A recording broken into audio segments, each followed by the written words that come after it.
Well, welcome everyone to the CRC Roundtable, a monthly virtual webinar series where we host targeted, inclusive, and informed conversations that match scientific advances and management needs. The webinars are designed for contribution, not consumption, so each webinar invites a diverse range of researchers, managers, and other professionals to have conversations around critical topics. The point of this is to build connectivity between all of us, provide a place to ask clumsy questions, and to increase our collective understanding for decision making. As a reflection of that intent, the panelists have been given 30 minutes total for presentations, allowing for our remaining time together during this webinar to be for discussion. These webinars are recorded, and past webinars are available on the CRC website and the Roundtable's YouTube channel, so I encourage you to review those if you've missed some of our past discussions. Please type your name, organization, and location into the chat box so everyone can see today's webinar community. We also ask that you stay muted with your camera off while speakers are presenting. We like to start each webinar by asking why this topic, why now, and why these speakers. The Chesapeake Bay is globally recognized for its long-term science-based restoration effort. Informed decision-making across the 7 jurisdictions of the watershed requires a lot of data and modeling. Artificial intelligence and associated machine learning applications have emerged as powerful tools for analyzing large, complex data sets. So how can we use these tools to strengthen monitoring, modeling, and decision-making across the Chesapeake Bay watershed? This question was asked by the Chesapeake Bay Program's Scientific and Technical Advisory Committee, or STAC, and in 2025, they convened a workshop to address it. During the STAC workshop, members, as well as federal, state, and academic experts, identified practical opportunities, challenges, and research gaps for AI and machine learning applications to the Chesapeake Bay and its watershed.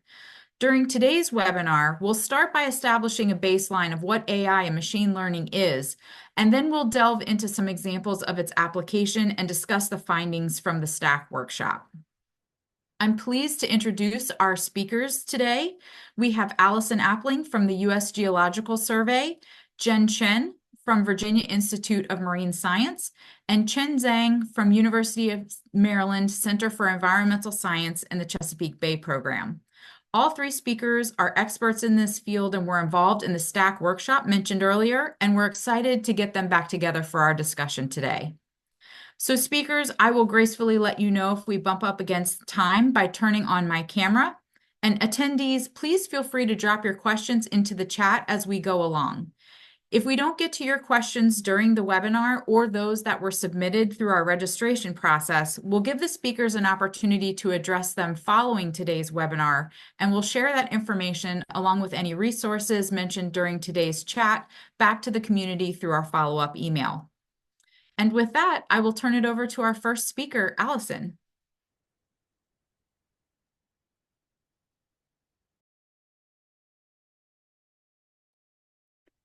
Thanks, Melissa. Is everything coming up? Yep, looks good to me. Okay, great. Well, yeah, and thank you also for this opportunity to join you all in this discussion about such an exciting topic. My role, as Melissa said, will be to give a very broad overview of artificial intelligence and machine learning, and then I'll spend just a couple slides talking about how we at the U.S. Geological Survey are applying these tools to national watershed modeling, which I hope will set us up for discussions by the next 2 speakers about Chesapeake-specific applications and opportunities. So I want to begin with some informal, hopefully fun definitions of some of the terms that are relevant to this conversation. And let's begin at this outside circle about artificial intelligence. Artificial intelligence you can think of as acting like a human. This is any machine-based system that uses any method at all to generate behaviors that are interesting, like generating predictions or decisions or recommendations. And then machine learning is a subset of artificial intelligence. It's tools that specifically achieve this kind of behavior by learning how to act like a human. And so we expose these models to data and they adjust. They are trained over time so that they can achieve that kind of behavior. Neural networks then are a specific kind of machine learning algorithm that's inspired by how humans learn. We have neurons in our brains, and neural networks are based on an analogous mathematical construction. And when we stack lots of these neurons together, we can get a neural network that both learns and acts sort of like a human. And then deep learning is when we take neural networks and we have many layers of neurons that allow those models to learn more complicated concepts because of those many layers. And so you can think of those as learning like a smarter human. Generative AI is what you've been seeing pop up on your phones and your workplace productivity software in the last few years. And one way of defining this might be to say that generative AI models share the same architecture as deep learning models, but are often trained on massive amounts of data, typically generated by humans, like all of the text on the internet or lots and lots of remote sensing imagery.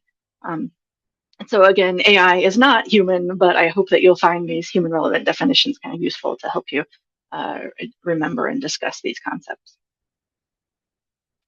So now I want to talk about a taxonomy. There are hundreds, thousands of machine learning algorithms, so I can't talk about them individually, but let's talk about a taxonomy of the kinds of paradigms of what kinds of predictions machine learning generates, what kind of questions they can answer, and what kinds of approaches are used to build these models.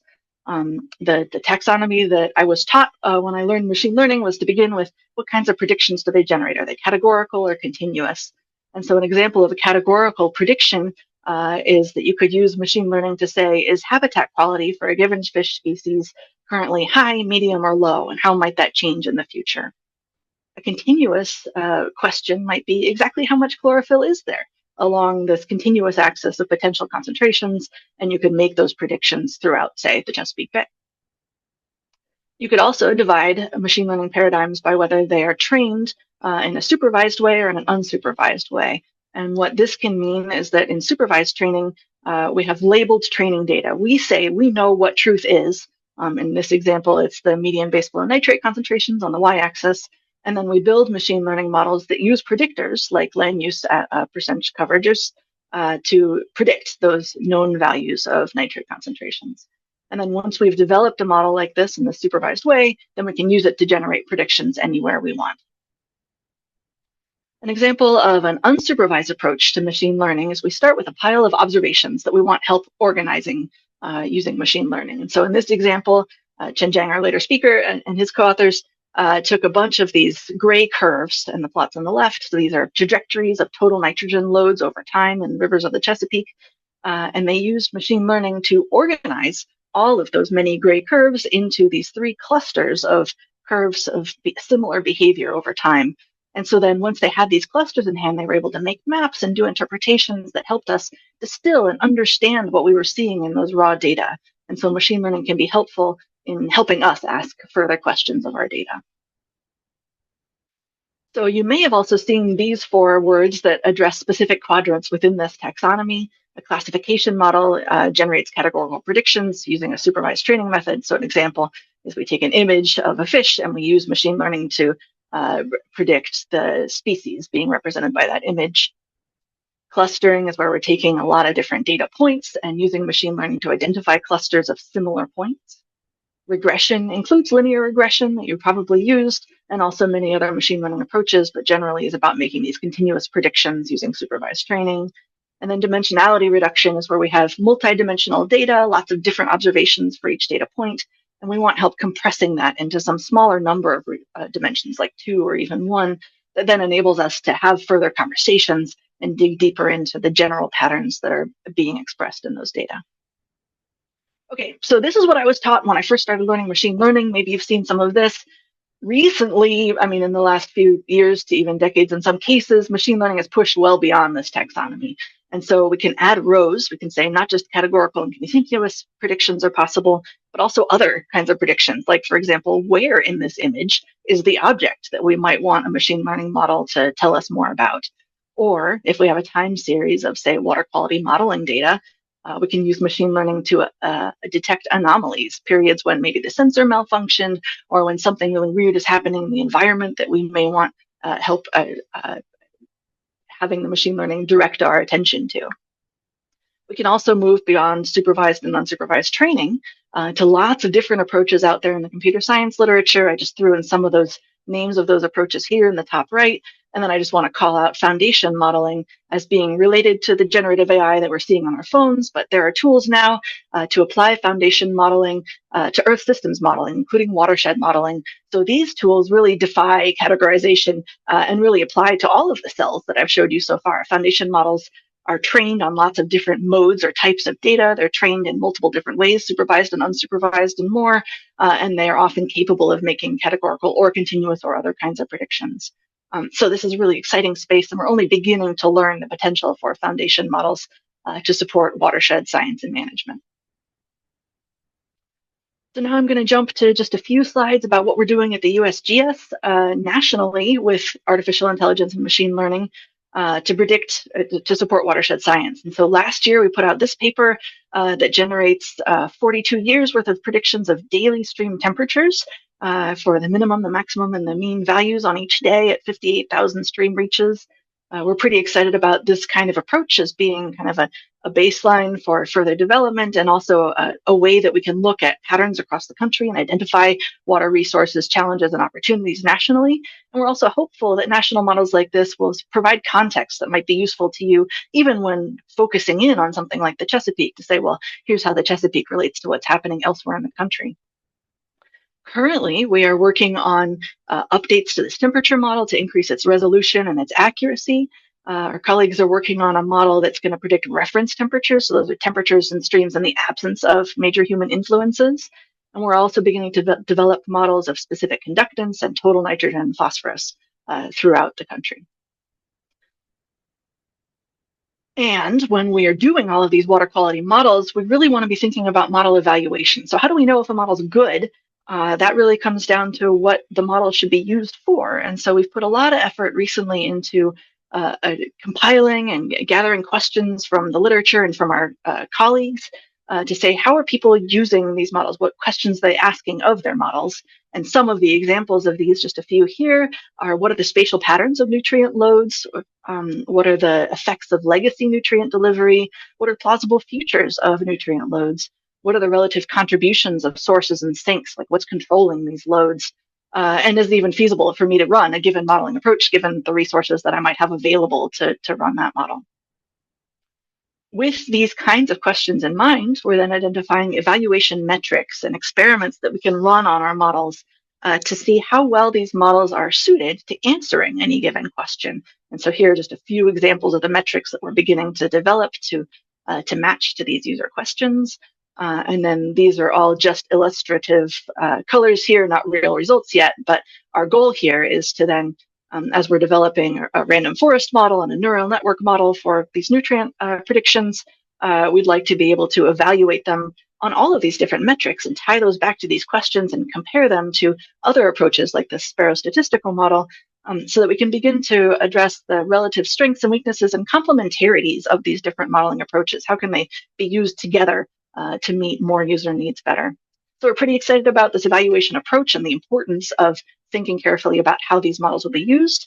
And with that, my time's up, so I'm going to hand it off to the next speakers to continue the Chesapeake discussion. Thanks.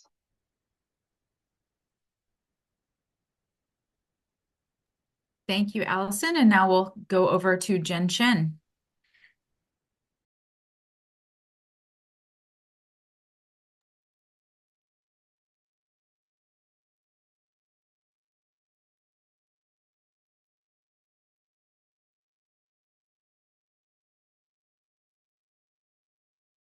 Hey, thanks for the opportunity for me to give some survey or short summary of the application. So my talk is mainly goes through some of the application which applied in particular in the Chesapeake Bay.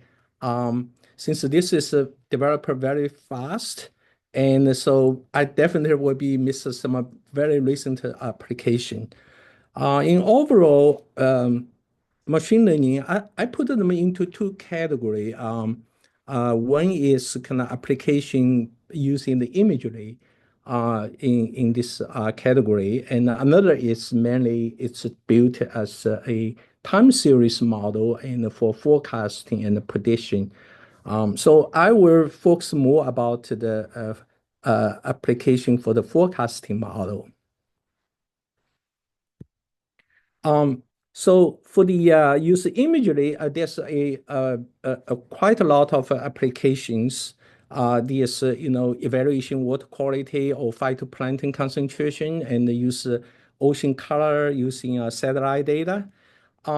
Identify harmful algal bloom species, and that can be used in situ or in the lab. Zooplankton and some of the underwater camera works very well to dynamically simulate, categorize the zooplankton. And wetland mapping is quite successful and identify the boundary and the migration. Um, Recently, application for the shoreline evolution link the deep water, deep learning. You can get the shoreline evolution over the historical change. So, the another application used very successful is the shoreline anomaly detection. So you can see the human intervention and how this activity over the historical period. Classification, submerging vegetation, and use aerial photo image. It's really expand the success of this machine learning, which has give you large scale, much advanced method, which quickly get the large coverage. Recently, USGS also uses stormwater footprint. You can identify this outlet and identify wildlife. So there's a variety of the applications. Um, so in the Chesapeake, we have abundance of data and also has many of the water quality hydrodynamic models. So there's data is abundant. So that's give you a really advantage to develop this model. So forecasting model in hydrodynamic perspective, like a storm surge, flooding, tide, wave, salinity, temperature. So eventually will be develop this machine learning three-dimensional hydrodynamic model. So many of the application is ecosystem perspective, water quality model. For example, use the machine learning to determine the predict the primary production, because this is very challenging for the field measurement. How can you get the daily primary production? So is it possible to train that?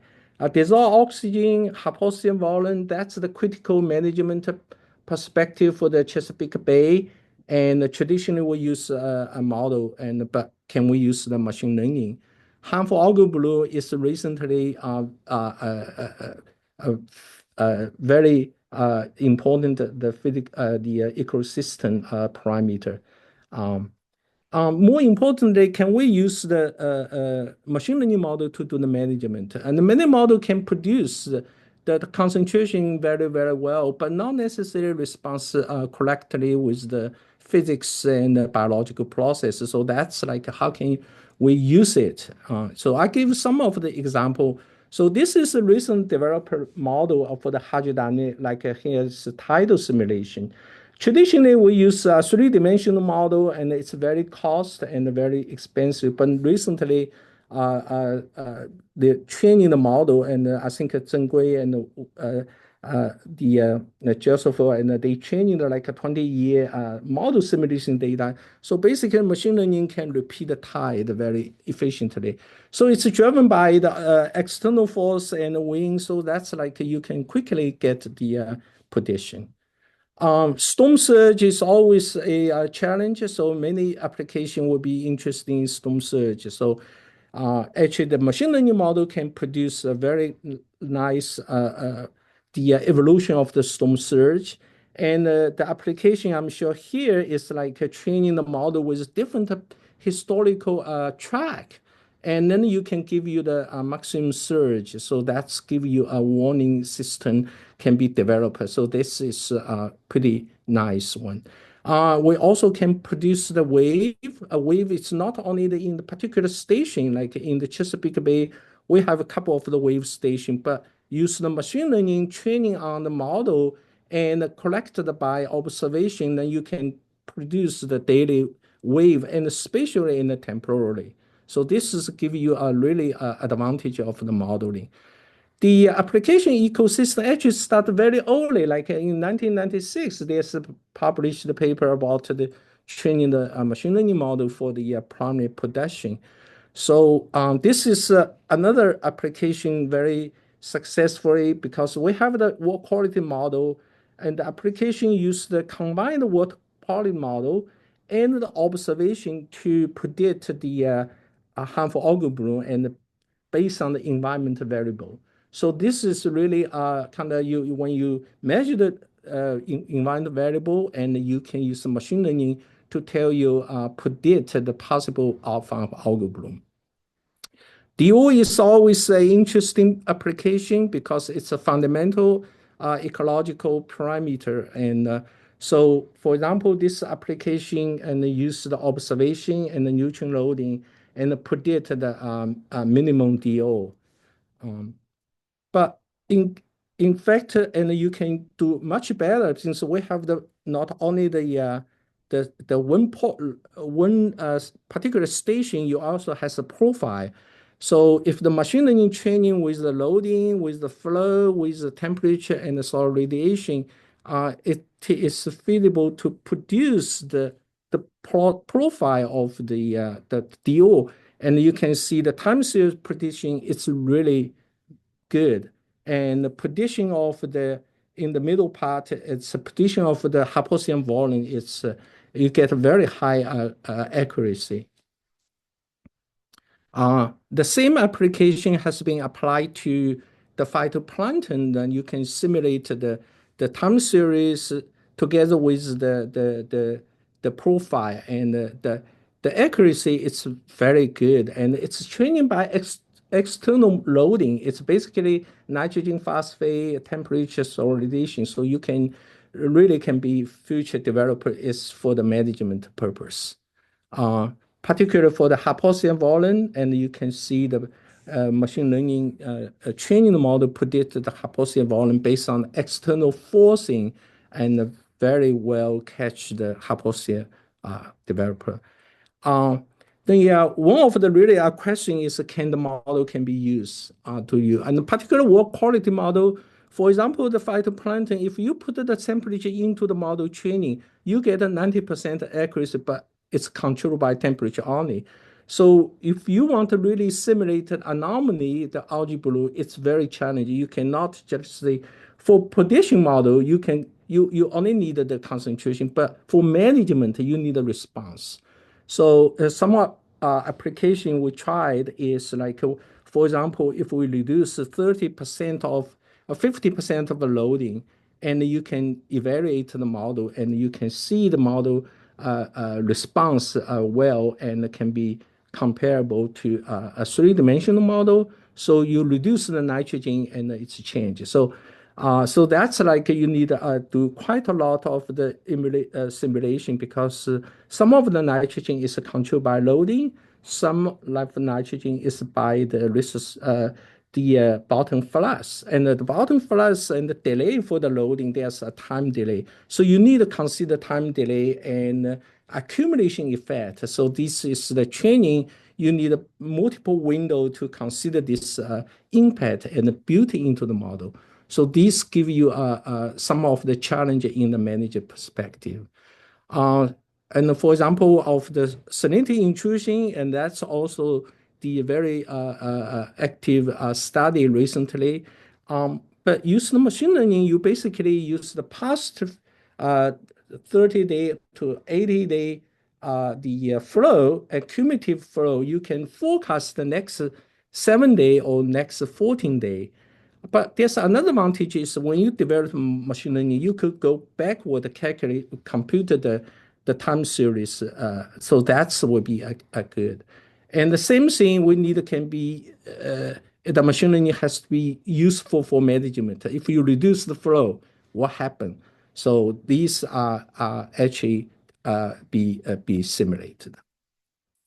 So I think the future is like really have a hope, like in the Chesapeake Bay, we have a data and a model, and we can compare like a twin, the digital twin, so you can use the machine learning and develop all kind of combine them, and hopefully can link to the AI and the large language model, so you can give you the output to useful for general study, understanding, and management perspective. I just give very quickly, there are large amount of observing data and it can be used for this one, and the application is pretty successful, and there's a potential to be applied. Thank you. Thanks very much, Jen. And now we'll turn it over to Chen. Great, thank you. Let me start to share my screen.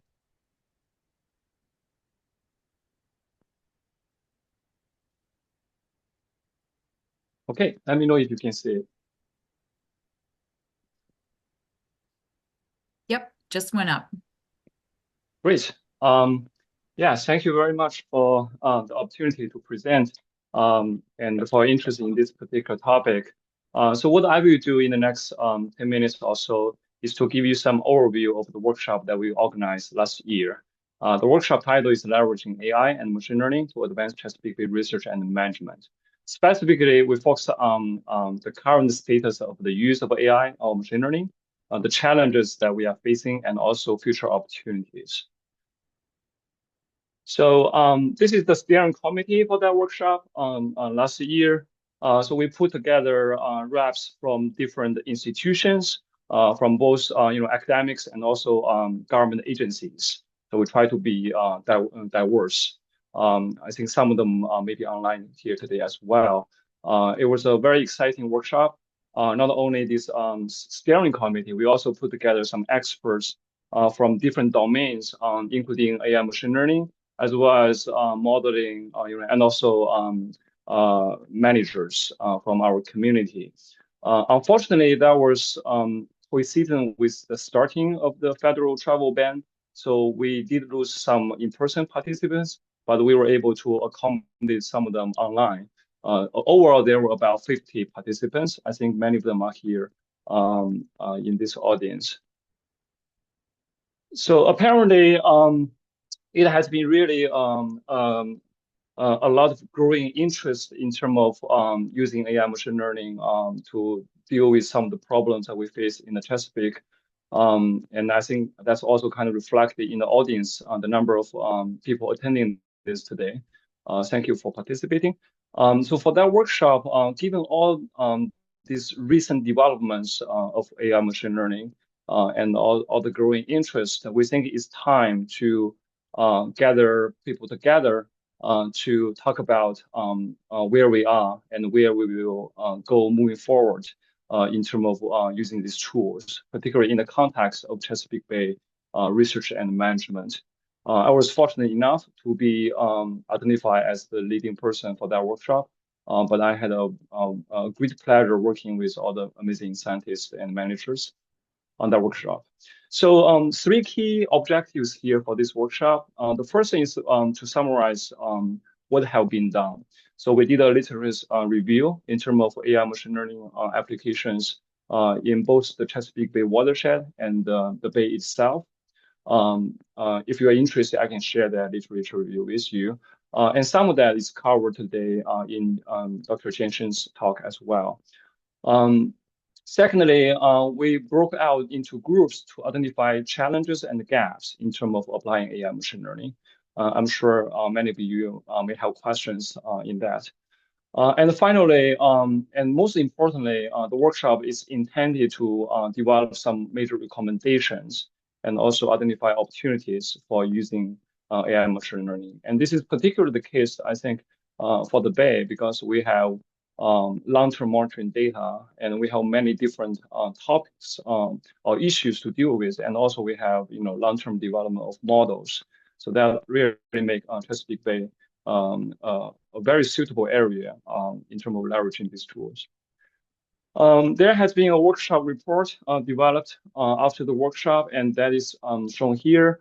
We can send a link in the chat. You can also reach out to us if you are interested in getting a copy of the report. In the next couple of minutes, I will just focus on the key recommendations from the workshop. And all of these are included in the report. Just for the sake of time, I will not read all of them. Overall, there are four major categories. The first category is on data infrastructure and integration. The second category is on AI machine learning applications. And the next one is on transparency and engagement. And last one is on collaboration and capacity building. So for the first category, so the workshop participants, they identify this as the first major category in terms of recommendations. That is to strengthen data infrastructure and integration for AI machine learning applications. To build a good machine learning model, you have to have the data ready. And in many cases, the data cleaning and preparation takes most of the time in terms of building the model. And a major response from the management board of the Bay program for this particular category is that they really want us to see efforts in terms of leveraging diverse data sets that we have.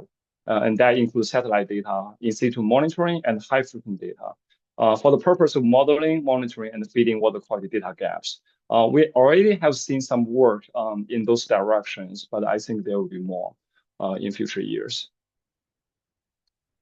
The second category is to leverage AI machine learning for restoration of bay, tidal, and non-tidal regions and providing decision support. This can include use AI machine learning to assess restoration practices, evaluate the progress, and very importantly, identify drivers, what have caused what to change. A major response from the management board is that they want to see more efforts in terms of enhancing watershed and estuary models by integrating AI machine learning model outputs and insights. So we have, keep working on the watershed and estuary model for the Bay program. But there is a role that AI machine learning can play in terms of enhancing those models. The next category, and I think everyone agrees with this, is on promoting transparency and engagement of managers and stakeholders. And this really speaks to the trust in terms of using AI machine learning, as well as transparency of those models in terms of the inner working and also the results from those models, and also about communications of the results. So we can't finish when we just build the model. There's additional work that needs to be done in terms of translating the results from the model into actionable insights that can guide planning or restoration efforts. And finally, and I hope you can get excited about this one. The workshop participants really think there need to be more conversations. We can't just stop there with a 2-day workshop. We need to continue this conversation. We may consider starting to build a community that engage, people from different domains, but are interested in using AI machine learning. We came up with an acronym for this. It could be called CHESBRAIN, or Chesapeake Bay Research and AI and Networking. And you can see that it has Chesapeake, it has research, it has AI, but very importantly, it has that networking in the name. So if you're interested, please reach out. And I think we can maybe also throw out the survey at this point, so you can provide some of your inputs in terms of your interest in this. Of course, we shall, keep investing in training and literacy programs. So, so people can know how to use AI and effectively use of AI. So those are the main things I want to cover. Again, the 4 recommendations. We need to have good data. We need to have appropriate methods to deal the questions at hand.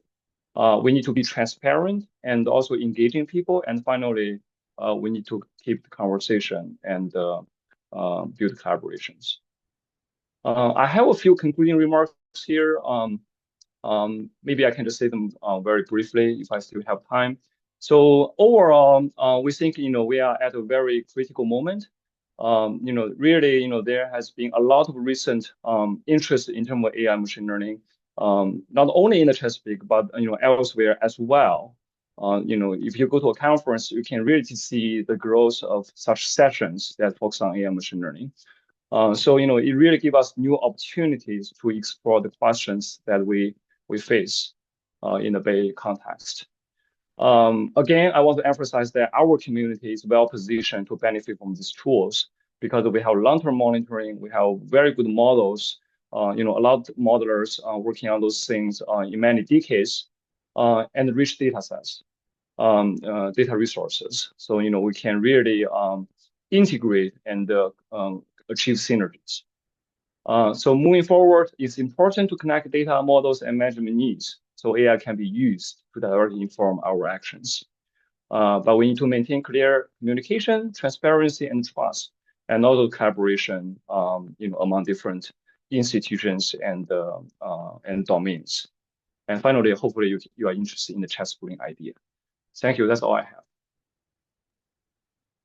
Thank you so much, Chen, and thank you to all three of our speakers for giving us that great overview and really kind of setting the stage for where we are as a community with AI and machine learning. So if you are with us and have any questions, please feel free to drop them in the chat. We did get several with our registration process, so we'll just dig right in. And one of them that came in was talking about how we can validate the accuracy of the outputs that we're getting from this machine learning and AI. So if any of our speakers have thoughts on how that is accomplished, if there's different processes and protocols used, I invite you to contribute to that question.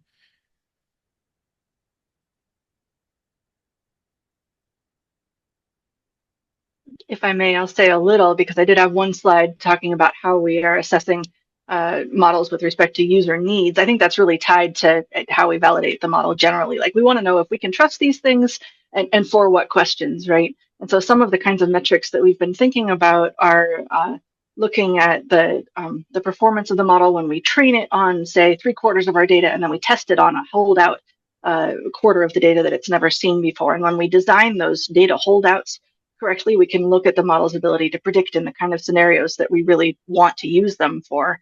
And so testing how the model does with those is one way that we can look at them. We can also look at what inputs we're providing. Jen shared a lot of examples of specific inputs that are going in that make a lot of sense, right? So just applying that human filter of, is this the knowledge that we need to be sharing with the model for it to give us a reasonable answer, is a whole bunch of conversations and important thinking that needs to go into it. And I'll let the other speakers chime in if they'd like. May I just add a couple of things.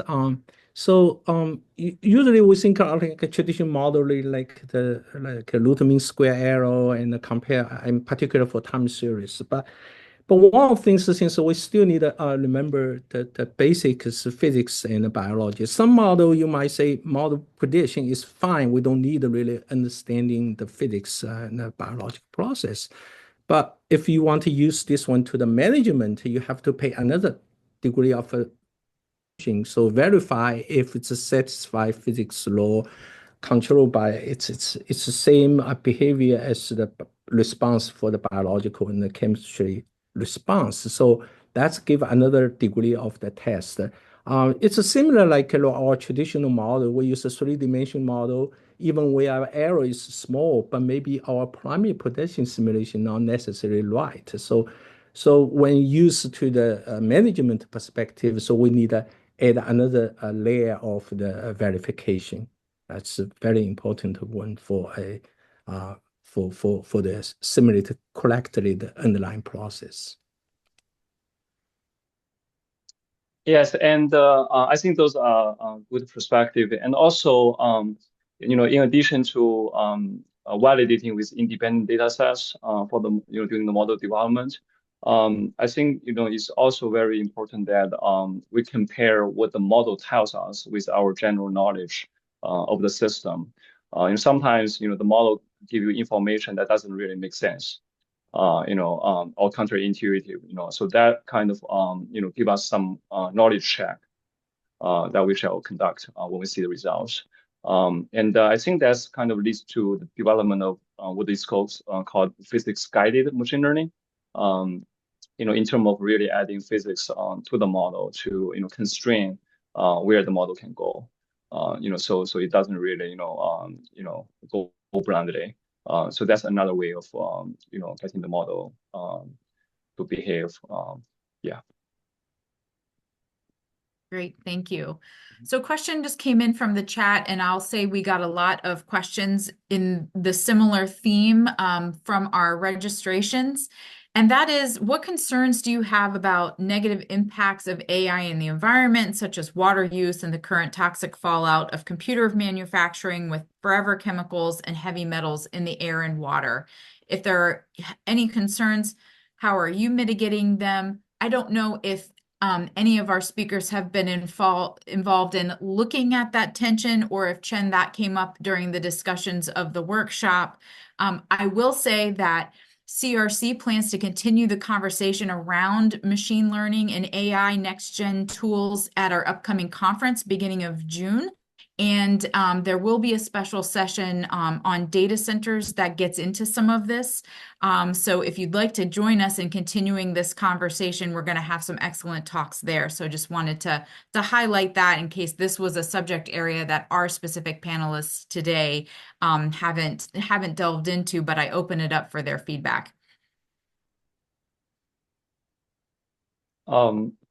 It's beyond my expertise, but definitely I can see the consequences of this, or the negative side. And apparently this is something also of a hot topic at this moment. Last week I was at a retreat, and it has been identified as some of the emerging questions in terms of using AI machine learning. But definitely I look forward to more conversations, and happy to listen to others. Yeah, kind of, we hear many of the discussions, and also once they have built a data center, and there's a public meeting, has a lot of feedback from the stakeholder, and but from the not like direct like assessment. For example, if we withdraw the water, and we have some of a regulatory assessment for a certain process, and if we build the power station, you have a thermal discharge, you have a regulation assessment. So I think these kind of things, like a particular more obvious impact, the impact is the thermal discharge, which certainly will be affect the environment. But like during certain season, like growing and spawning season, so what kind of impact? But I think this really need be follow up to do the more systematically to address that. I think there's many of the discussion is there, and but have not be regularly processed. So I think this probably need to be a catch up. I appreciate all those thoughts. Yeah, and also the fact that this question came up in so many different forms from the speakers. I agree. This is an area we really want to be paying attention to. We don't want to be making the environment worse by trying to fix it with these tools. One thing I want to say is that I started with that hierarchy of artificial intelligence going down to generative AI. Those models vary so widely in their environmental resource consumption. Some of the machine learning models that we've been used for decades use a blink of an eye worth of energy, whereas some of them, especially those that are using or even building foundation models, could use massive amounts of energy. So let's think about the costs and benefits generally, and also be aware that different machine learning approaches and how we employ those can have hugely different environmental costs. Great, thank you. Next question is, clearly machine learning is an excellent interpolator over a range of existing data. How well does it work outside of those bounds when fundamental driving forces may change significantly? Is it better or worse than deterministic modeling?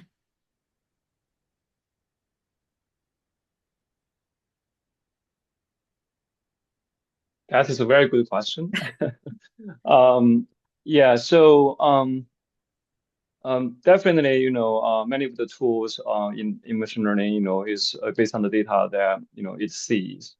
So therefore, it's kind of constrained to that range within the data. But I think there are ways in terms of evaluating its performance when go beyond interpolation, let's say extrapolation. Another idea thinking here is that talking about mechanistic modeling or deterministic modeling, again, the physics guided machine learning, having the physics to be part of the model can help, avoid, big errors, ridiculous results. So I think that's kind of the directions, some of the directions, and I think there in the field there has been people working in those directions. Yeah, I kind of agree. And this is not only the machine learning issue, it's also the numerical model and the statistic issue. So if we simulate, calibrate the model and use the current condition, can this model can be predicted for the future? So traditionally we do is, we use the calibration period and use the verification period, but still has a limit because verification phase still has the data. So once the fundamental change, so you will be changed. Now, in the physical and biological driven model, what we say is like if the fundamental is right, be driven by the physics law and by the biological process. So even your environment change, it should follow the same thing. So machine learning may not because you fully only evaluated by the data the least error. So you probably will be more attention. But on the other hand, because data machine learning is very fast, very effective, it has the ability to give you more uncertainty assessment. So they have always has a limiting part, but they also has the one. Now, recently, some of the successful model is like they train it currently and go back history. So that's we have the data. So that can be expanded. The another ability is the model is like you do only use limited data. So for a three-dimensional model, for example, we need all the data, winds, soil radiation, tide to, for example, predict the salinity intrusion. But machine learning can bypass this one, can use the limited data and give you the same accuracy. So they can go backward the simulate. So now it can pass the much longer period. So if you can verify that, that's also give you a more confidence for future. So there's always a limitation, but how to use it, how to apply that, how to adjust that, that's like a really a kind of a topic we need to address. And I think it's we have to be put into the consideration like it's driven by data, so outside the range what happens. So that's the question. So still maybe concerned by everyone like doing this kind of develop this model, particularly useful for a management for the environmental assessment. Great. We're getting a thumbs up from Allison as well. So thanks for that. Next question is first a statement just that most of the discussion seems to focus on advancing expert modeling. Are you aware of any work focused on participatory modeling, which might really help with connecting researchers to end users?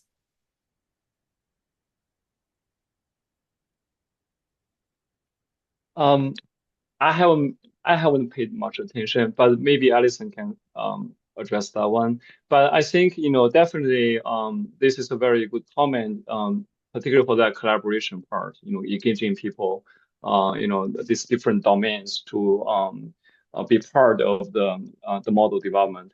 I think in the workshop we did talk about that a successful model application effort. We really benefit from engaging the interested parties or the managers from the very beginning. So instead of building the model, then giving the results to people after the model is built, but engage them more. So have their feedback, have their influence, have their opinions, and have them to be part of the whole model development process. There has been examples of that, but I think that is recognized by the workshop participants. Hopefully that's helpful. You called me out, Chen, but I'm not sure I'll be able to add a lot of specific examples of where this is happening. But absolutely, machine learning is as amenable to participatory modeling as any other kind of modeling if we just have those conversations throughout the whole model development process. One other thing I'll mention is that machine learning is intrinsically pretty flexible in that you could try using different sources of data pretty quickly relative to some other modeling approaches. There's an opportunity to experiment a little more collaboratively with using different kinds of inputs and having training the model to weight those inputs in different ways depending on their quality and source and relevance. So I think there's opportunity there to tap as well on the technical side. Great, thank you. So our next question is about how tools of machine learning are being shared nationally and internationally and what the expenses are. And the person asking the question is thinking about the R statistical language. It's open source, free versus the private pay-to-play providers. Is there any comment on how we see some of the tools that are being generated now moving forward in terms of accessibility to others for use?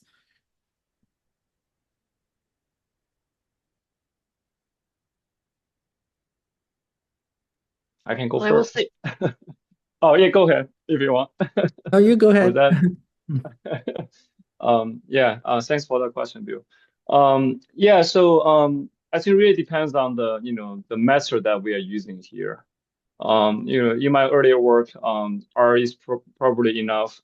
It's still my main programming language at this point in terms of developing models, doing analysis. But if we get into more and more sophisticated one particular deep learning models, I find it difficult with my current machine. And I have to request for a more advanced machine with higher computing power. So it really depends on the question and the data and the methods that we are using. But it doesn't mean that we have to go into a more computationally intensive method. But it really depends on the purpose. Yeah. Yeah, I can agree, and it's really depending on the problem. And some problem, once training, that can be very portable for use other computer or even build some of the tool online. But some it's still rely on some of the big machine. And right now it's like if you publish something, especially in the journal, they already ask you share the data in your model. So the algorithm is there, or through this kind of people, many of the algorithm which we can download from the online, which is published by author. But some of the sophisticated the model is not that simple to be implemented locally. So that's like one of the hope is like in the community we kind of built a total put together. So let's people to access and how to link that. I think that's another important topic. Like we do the community modeling, like a three-dimensional model, but down the road the data machine learning model can be built the same way.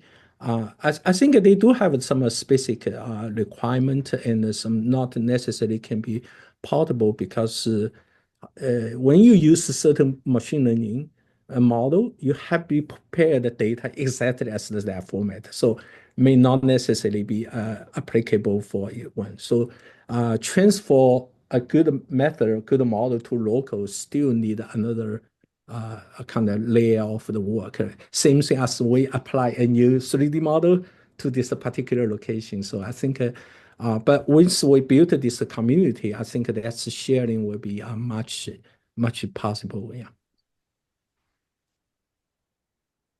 Yeah, those are such great thoughts, and there are a lot of challenges to sharing. But I love this question of transferability, and that gets me thinking about layers of abstraction in how we do modeling. And so one of the great things about AI ML these days is that everybody wants to do it. And the benefit of that is that we have really powerful software libraries that do the core things that machine learning needs to do in ways that anybody can pick up and use a few lines of code to do that core thing. And then for environmental applications, we put together those core things in more complicated ways. But the fact that those core building blocks of like, yeah, no, you can build a whole model at a time in a few lines of code because someone else is invested in writing and vetting and sharing a lot of those core components. So I guess to Jen's point about leaning into community models, we can lean into community models that extend beyond our environmental community, reuse what's already out there, and that enables some conceptual transfer, even as we put those building blocks together in different ways. Great. Thank you all for your thoughts on that. I think we have time for one more question. We obviously have a ton of questions coming in, and we got a ton of questions for registration. So we will, again, be sure to provide any questions that aren't addressed back to our speakers and give them an opportunity to provide some additional information that we'll send back out. But this one actually came in from our registration emails, and it talks about using AI to identify spots within a social ecological system that would have the most impact. So using it to target some of our activities, maybe we're looking for areas where there are multiple benefits, and thinking about if we've seen any applications that would demonstrate using some of the machine learning and AI as a targeting tool.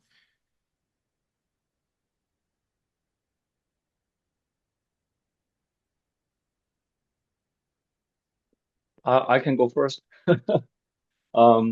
Yeah, I think there's definitely potential in that aspect.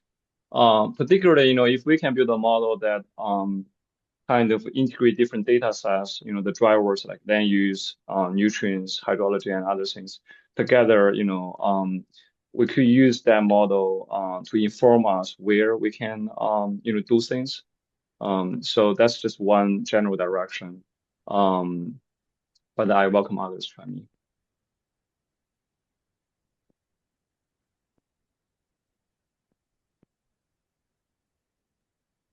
Maybe this opens up an opportunity for me to say that machine learning is one tool in a whole repertoire of tools that we have to address these complicated systems.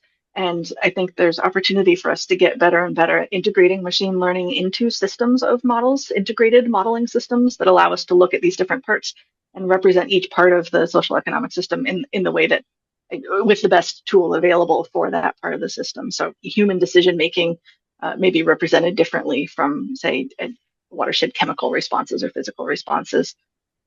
But thinking about how we can best combine and collectively train all those components of a systems model is a big challenge, an exciting one, and one that people have made some progress on.